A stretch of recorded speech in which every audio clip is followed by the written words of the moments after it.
Hello નમસ્કાર, જય Hind, Vande Mataram friends. તો મિત્રો આજના વિડીયોમાં જે છે આપણે 1 થી 30 જેટલા જે છે જીકેના એમસીક્યુ લઈને આવ્યા છીએ। મિત્રો આવનારી એક્ઝામ જે છે કોન્સ્ટેબલની એની જો તમે તૈયારી કરતા હોય તો વિડીયોમાં છેલ્લે સુધી જોતા રહેજો। આપણી ચેનલ ઉપર જે છે દરરોજ આપણે આવા જીકેના વિડીયો જે છે એ લઈને આવીએ છીએ। આ મોડેલ પેપર મિત્રો તમને ખૂબ અને ખૂબ ઉપયોગી થવાના છે, તો વિડીયોમાં તમે છેલ્લે સુધી જોતા રહેજો। અને મિત્રો ચેનલ ઉપર નવા હોય તો ચેનલ સાથે પણ ખાસ જોડાયેલા રહેજો, આપણી ચેનલને જે છે સબસ્ક્રાઇબ કરી લેજો, બરાબર।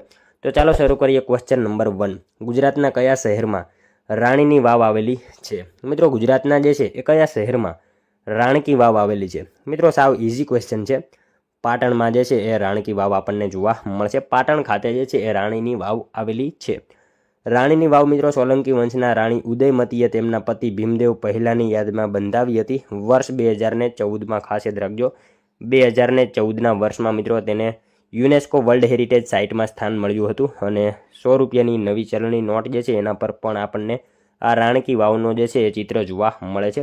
આ બધી માહિતી આપણને ખ્યાલ હોવી જોઈએ, બરાબર।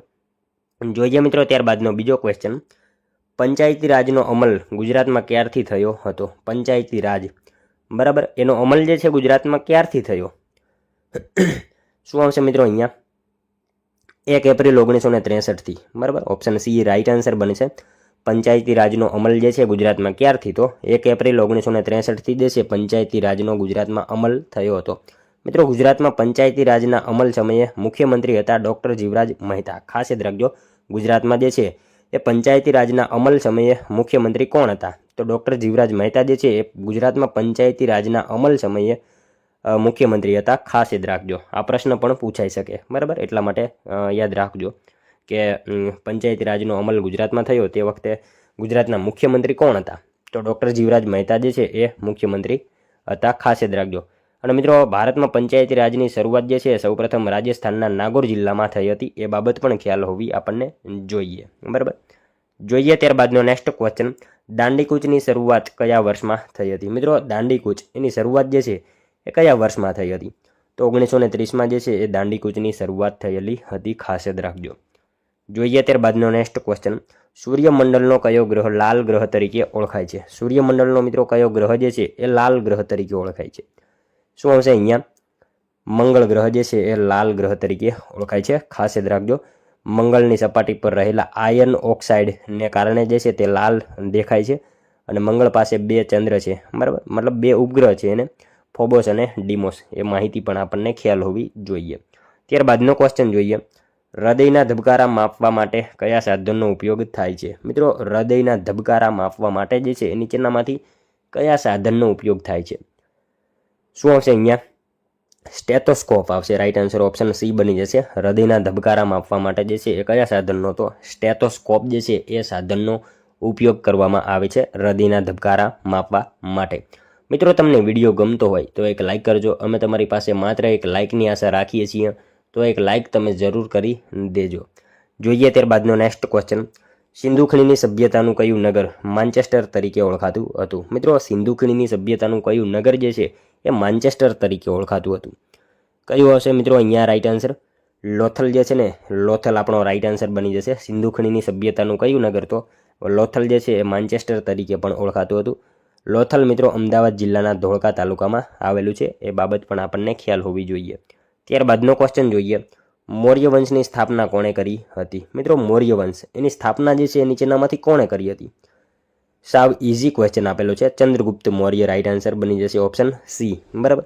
મૌર્ય વંશની સ્થાપના કોણે? તો ચંદ્રગુપ્ત મૌર્ય જે છે એમને મિત્રો મૌર્ય વંશની જે છે એ સ્થાપના કરેલી હતી। ત્યારબાદનો ક્વેશ્ચન જોઈએ, અકબરનામા પુસ્તકના લેખક કોણ છે? અકબરનામા આ પુસ્તક જે છે એના લેખક નીચેનામાંથી કોણ છે? કોણ આવશે મિત્રો અહીંયા right answer? Abul Fazl, right answer option B બની જશે। અકબરનામા આ પુસ્તક જે છે એના લેખક કોણ છે? તો અબુલ ફઝલ જે છે એ આ પુસ્તકના લેખક છે। મિત્રો આ પુસ્તક જે છે ને 3 ભાગમાં વહેંચાયેલું છે, જેનો ત્રીજો ભાગ આઈન એ અકબરી તરીકે પ્રખ્યાત છે। આઈન એ અકબરી તરીકે ત્રીજો ભાગ જે છે ને એ જાણીતો છે, એ બાબત પણ આપણને ખ્યાલ હોવી જોઈએ। ત્યારબાદનો ક્વેશ્ચન જોઈએ, જલિયાવાલા બાગનો હત્યાકાંડ કયા શહેરમાં થયો હતો? મિત્રો જલિયાવાલા બાગ એનો હત્યાકાંડ જે છે કયા શહેરમાં થયો હતો? શું આવશે અહીંયા? અમૃતસરમાં રાઈટ આન્સર ઓપ્શન સી બની જશે। જલિયાવાલા બાગનો હત્યાકાંડ કયા શહેરમાં? તો અમૃતસરમાં થયેલો હતો 13 એપ્રિલ 1919, બરાબર. 13 એપ્રિલ 1919 આવશે રાઈટ આન્સર. જોઈએ ત્યારબાદનો નેક્સ્ટ ક્વેશ્ચન, ગુજરાતના અશોક તરીકે કોણ ઓળખાય છે? મિત્રો ગુજરાતના અશોક તરીકે જે છે એ નીચેનામાંથી કોણ ઓળખાય છે? તો કુમારપાળ. ઓપ્શન બી આપણો અહીંયા રાઈટ આન્સર બની જશે. ખાસ જ રાખજો, ગુજરાતના અશોક તરીકે કોણ? તો ગુજરાતના અશોક તરીકે કુમારપાળ જે છે એ ઓળખાય છે. ત્યારબાદનો ક્વેશ્ચન જોઈએ, ભારતના બંધારણના આત્મા તરીકે કોને ઓળખવામાં આવે છે? મિત્રો ભારતના બંધારણના આત્મા તરીકે જે છે એ કોને ઓળખવામાં આવે છે? શું આવશે? આમુખ જે છે ને મિત્રો એને બંધારણનું આત્મા કહેવામાં આવે છે. આમુખને બંધારણના આત્મા તરીકે ઓળખવામાં આવે છે. ખાસ યાદ રાખજો, આમુખ બંધારણનો સાર છે. જવાહરલાલ નહેરુએ રજૂ કરેલા ઉદ્દેશ્ય પ્રસ્તાવ પરથી તે તૈયાર થયેલું છે. આ બધી માહિતી તો આપણને ખ્યાલ જ છે, બરાબર. જોઈએ ત્યારબાદનો નેક્સ્ટ ક્વેશ્ચન, બંધારણ સભાના કાયમી અધ્યક્ષ કોણ હતા? મિત્રો બંધારણ સભાના જે છે એ કાયમી અધ્યક્ષ કોણ હતા? કોણ આવશે right answer? Doctor Rajendra Prasad જે છે બંધારણ સભાના કાયમી અધ્યક્ષ બન્યા હતા. 11 ડિસેમ્બર 1946ના રોજ તેમની વરણી કરવામાં આવી હતી અને ડૉક્ટર આંબેડકર જે છે ખરડા સમિતિના અધ્યક્ષ હતા. એ બાબત પણ આપણને ખ્યાલ હોવી જોઈએ. ત્યારબાદનો ક્વેશ્ચન જોઈએ, ભારતમાં મતાધિકારની ઉંમર 21થી ઘટાડીને 18 વર્ષ કયા સુધારા દ્વારા કરવામાં આવી? મિત્રો ભારતમાં જે છે મતાધિકારની ઉંમર 21 વર્ષથી ઘટાડીને 18 વર્ષ કરવામાં આવી, તો કયા સુધારા અંતર્ગત આ કરવામાં આવી એવો આપણને પ્રશ્ન પૂછેલો છે. શું આવશે? 61મો સુધારો જે છે એના અંતર્ગત આ જે છે એ કરવામાં આવી હતી. આ સુધારો મતલબ કરવામાં આવ્યો હતો. ભારતમાં મતાધિકારની ઉંમર જે છે 21 વર્ષથી ઘટાડીને 18 વર્ષ કરવામાં આવી, તો 61મો બંધારણીય સુધારો જે છે એના અંતર્ગત કરવામાં આવી હતી. વર્ષ 1989માં રાજીવ ગાંધી સરકાર દરમિયાન આ સુધારો અમલમાં બન્યો હતો. એ બાબત પણ આપણને ખ્યાલ હોવી જોઈએ, બરાબર. ત્યારબાદનો ક્વેશ્ચન જોઈએ, રાજ્યસભાના સભ્યની મુદત કેટલા વર્ષની હોય છે? મિત્રો રાજ્યસભાના સભ્યની મુદત જે છે એ કેટલા વર્ષની હોય છે? કેટલા વર્ષની આવશે રાઈટ આન્સર? 6 વર્ષની હોય, બરાબર. ઓપ્શન બી આપણો અહીંયા રાઈટ આન્સર બની જશે. રાજ્યસભાના સભ્યની મુદત જે છે એ કેટલા વર્ષની? તો 6 વર્ષની જે છે એ રાજ્યસભાના સભ્યની મુદત હોય છે. ખાસ યાદ રાખજો. ત્યારબાદનો ક્વેશ્ચન જોઈએ 15મો, બંધારણીય ઇલાજોનો અધિકાર કઈ કલમ હેઠળ મળે છે? બંધારણીય ઇલાજોનો અધિકાર જે છે એ કઈ કલમ હેઠળ મળે છે? કઈ આવશે રાઈટ આન્સર? 32, બરાબર. કલમ 32 રાઈટ આન્સર આપણો બની જશે અહીંયા. અનુચ્છેદ અથવા તો કલમ. ત્યારબાદનો ક્વેશ્ચન જોઈએ, ભારતની સૌથી લાંબી નદી કઈ છે? ભારતની મિત્રો સૌથી લાંબી નદી ગંગા નદી છે, બરાબર. ખાસ યાદ રાખજો, ભારતની સૌથી લાંબી નદી કઈ? તો ગંગા નદી છે. મિત્રો એની લંબાઈ જે છે ને 25, બરાબર, 2525 કિલોમીટર એની લંબાઈ છે અને ગંગોત્રી ગ્લેશિયરમાંથી નીકળે છે. એ બાબત પણ આપણને ખ્યાલ હોવી જોઈએ. ત્યારબાદનો ક્વેશ્ચન જોઈએ, કઈ રેખા ગુજરાતના મધ્યમાંથી પસાર થાય છે? કઈ રેખા જે છે એ મિત્રો ગુજરાતના મધ્યમાંથી પસાર થાય છે? કર્કવૃત રાઈટ આન્સર ઓપ્શન સી બની જશે. કર્કવૃત જે છે એ ગુજરાતના મધ્યમાંથી પસાર થાય છે. ત્યારબાદનો ક્વેશ્ચન જોઈએ, કાળી જમીન બીજા કયા નામે ઓળખાય છે? મિત્રો કાળી જમીન જે છે એ બીજા કયા અન્ય નામથી ઓળખાય છે? કયા નામથી આવશે? રેગુર જમીન નામથી ઓળખાય છે. કાળી જમીન બીજા કયા નામે? તો રેગુર જમીન એવા નામથી પણ ઓળખાય છે. મિત્રો આ જમીન કપાસના પાક માટે ઉત્તમ હોવાથી તેને કપાસની કાળી જમીન પણ કહેવામાં આવે છે, બરાબર. જોઈએ ત્યારબાદનો નેક્સ્ટ ક્વેશ્ચન, સૌથી લાંબો દરિયા કિનારો ધરાવતું ભારતીય રાજ્ય કયું છે? સૌથી લાંબો દરિયા કિનારો ધરાવતું રાજ્ય જે છે મિત્રો આપણું ગુજરાત છે. અને કેટલો ધરાવે છે એ મિત્રો તમે કોમેન્ટમાં જણાવજો, બરાબર. એનો ગુજરાતનો દરિયા કિનારો જે છે એ કેટલો છે? પહેલાં તો 1600 હતો, પણ હાલ કેટલો છે એ મિત્રો તમે કોમેન્ટમાં જણાવજો. ત્યારબાદનો ક્વેશ્ચન જોઈએ, એશિયાઈ સિંહો માટેનું એકમાત્ર નિવાસ સ્થાન કયું છે? એશિયાઈ સિંહો માટેનું એકમાત્ર નિવાસ સ્થાન જે છે એ નીચેનામાંથી કયું છે? શું આવશે અહીંયા મિત્રો? ગીર રાષ્ટ્રીય ઉદ્યાન રાઈટ આન્સર ઓપ્શન બી બની જશે. એશિયાઈ સિંહો માટેનું એકમાત્ર નિવાસ સ્થાન કયું? તો ગીર રાષ્ટ્રીય ઉદ્યાન જે છે એ એશિયાઈ સિંહો માટેનું એકમાત્ર નિવાસ સ્થાન છે. ત્યારબાદનો ક્વેશ્ચન જોઈએ 21મો, મોઢેરાનું સૂર્ય મંદિર કઈ નદીના કિનારે આવેલું છે? મિત્રો મોઢેરાનું સૂર્ય મંદિર જે છે એ કઈ નદી કિનારે આવેલું છે?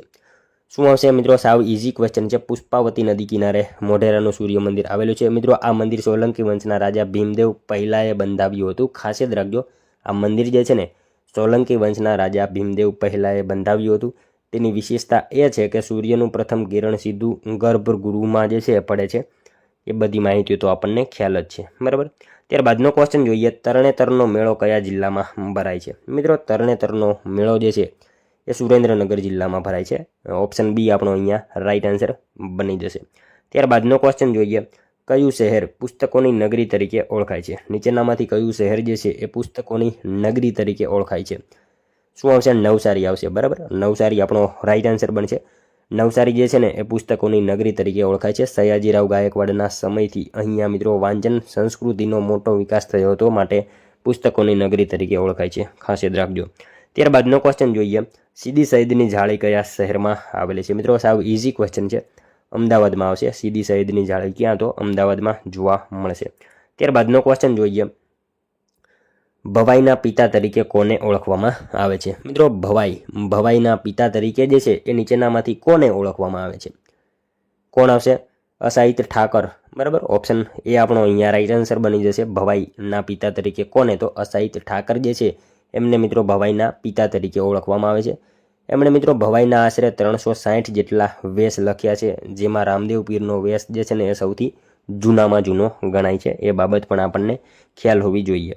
ત્યારબાદનો ક્વેશ્ચન જોઈએ, ભારતના પ્રથમ એટર્ની જનરલ કોણ હતા? મિત્રો ભારતના જે છે સૌપ્રથમ એટર્ની જનરલ જે છે નીચેનામાંથી કોણ હતા?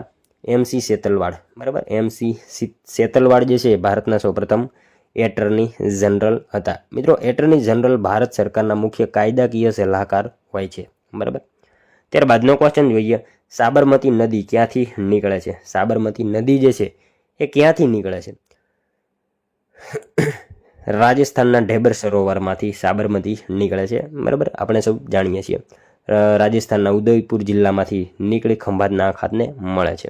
ત્યારબાદનો ક્વેશ્ચન જોઈએ, પંચાયતી રાજને બંધારણીય દરજ્જો કયા સુધારા દ્વારા મળ્યો? પંચાયતી રાજને બંધારણીય દરજ્જો જે છે એ કયા સુધારા દ્વારા મળ્યો? 73મો બંધારણીય સુધારા દ્વારા મળ્યો. બરાબર, પંચાયતી રાજને બંધારણીય દરજ્જો કયા સુધારા દ્વારા? તો 73મા સુધારા દ્વારા પંચાયતી રાજને બંધારણીય દરજ્જો મળ્યો. 1992માં થયેલા આ સુધારાથી બંધારણમાં લગભગ ભાગ 9 જે છે ને ઉમેરવામાં આવ્યો હતો. ખાસ યાદ રાખજો.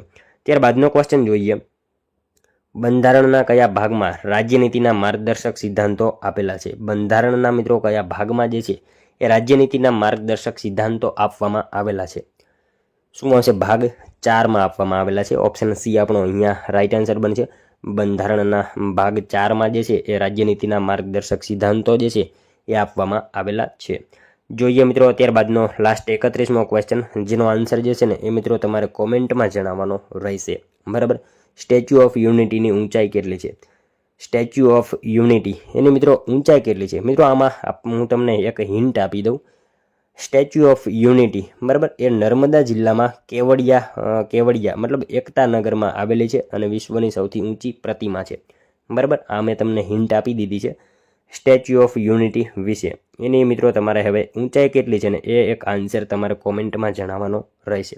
ખાસ મિત્રો તમારે આનો એક આન્સર કોમેન્ટમાં જણાવવાનો રહેશે, જેથી કરી અમને પણ ખ્યાલ આવે તમારી તૈયારી કેવી રીતે થઈ રહી છે. બરાબર, તો ખાસ તમે આનો એક આન્સર કોમેન્ટમાં જણાવજો.